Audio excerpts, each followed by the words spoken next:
Fresh donuts are always a special morning treat in my family, but I never knew making them at home could be so easy. Today I want to show you how you can make chocolate glazed donuts in the comfort of your own home kitchen. These chocolatey treats are baked, not fried, and will definitely be a family favorite in no time. Let's get started. For the donut mixture, you'll need all-purpose flour, sugar, cocoa powder, mini chocolate chips, baking soda, vanilla extract, 1 egg, sour cream, milk, vegetable oil, and for the glaze, you'll need powdered sugar, a bit more milk, and a touch of the vanilla extract. Preheat your oven to 375 degrees, spray a donut pan with nonstick baking spray. In a medium mixing bowl, combine the dry ingredients first, flour, sugar, cocoa powder, chocolate chips, and baking soda. Next, in a small bowl, beat together our wet ingredients, vanilla, egg, sour cream, milk, and oil.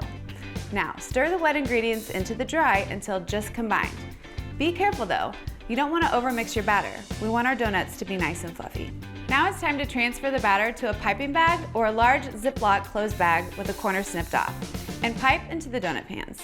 Bake until the cake springs back when gently touched, which is about 8 minutes. Remove from the oven and allow to cool in the pan for 5 minutes. Then remove the donuts to the pan and transfer to a wire rack. This simply allows our donuts to cool down even more quickly. While our donuts are cooling, let's make the glaze. Whisk together the powdered sugar, milk, and vanilla until smooth. Dunk the donuts in the glaze to fully coat and place on a wire rack to set for about 5 minutes. It's as simple as that. Gather the family and enjoy these homemade chocolate glazed donuts, and we'll see you next time for more Fresh Dish Foodie.